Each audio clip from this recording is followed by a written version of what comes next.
अगर आप अपनी जिंदगी में सुख और शांति चाहते हैं तो भगवत गीता के इन उपदेशों को अपने जीवन में जरूर उतारिए। भगवान श्री कृष्ण ने भगवत गीता में कुछ उपदेश दिए हैं। श्रीमद् भगवत गीता में जो भी उपदेश दिए गए हैं उन हर एक वचन में जीवन का एक सार छिपा हुआ है। जिस व्यक्ति ने इसे जान लिया वही व्यक्ति हमेशा सफलताओं की सीढ़ी में चढ़ता चला जाता है। गीता के इन वचनों के बारे में हर एक व्यक्ति को जानना बहुत ही जरूरी है।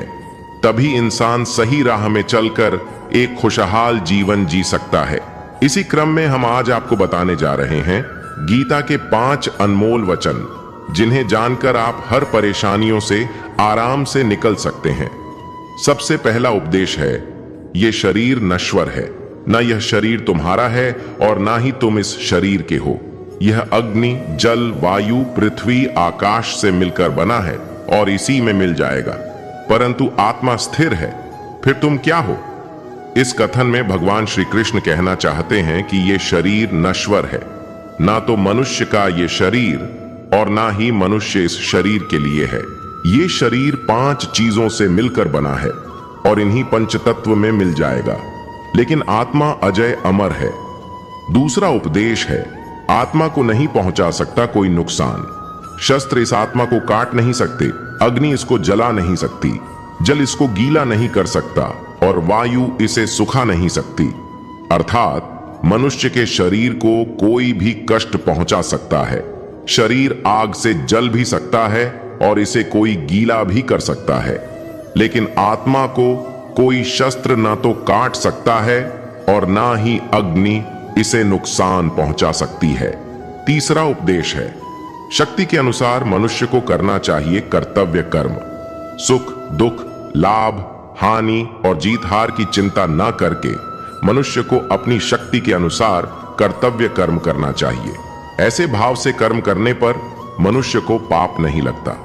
इस उपदेश में भगवान श्री कृष्ण का कहने का अर्थ है कि सुख दुख, फायदा और नुकसान, जीत और हार की चिंता मनुष्य को नहीं करनी चाहिए। मनुष्य को सिर्फ अपना कर्तव्य और कर्म करना चाहिए। ऐसा करने वाले मनुष्य को कभी पाप नहीं लगता। चौथा उपदेश है, केवल कर्म करना ही मनुष्य के वश में है, कर्म फल नहीं। इसलिए तुम कर्म फल की आसक्ति में ना फंसो तथा अपने कर्म का त्याग भी ना करो। भगवान श्री कृष्ण कहना चाहते हैं कि मनुष्य के हाथ में सिर्फ कर्म करना है।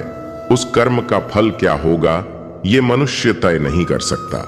इसलिए मनुष्य को कर्म करने से पहले फल क्या मिलेगा इस बारे में बिल्कुल नहीं सोचना चाहिए। बस जो भी करें वो अच्छा करें। 5वां उपदेश है, ऐसे व्यक्ति के मन से मिट जाते हैं राग, भय और क्रोध। दुख से जिसका मन परेशान नहीं होता, सुख की जिसको आकांक्षा नहीं होती तथा जिसके मन में राग, भय और क्रोध नष्ट हो गए हैं, ऐसा मनुष्य आत्मज्ञानी कहलाता है। सुख और दुख जिंदगी के 2 पहलू हैं। अगर जिंदगी में दुख है तो सुख भी आएगा। अगर कोई व्यक्ति दुख आने से परेशान नहीं है तो उसे कभी भी सुख की आकांक्षा नहीं होती। उसका मन में राग, भय और क्रोध ऐसी किसी भी चीज के लिए कोई जगह नहीं होती। ऐसा व्यक्ति आत्मज्ञानी कहलाता है।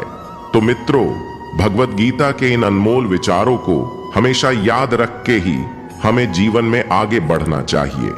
तो मिलते हैं एक नई विचार के साथ। जय श्री कृष्ण।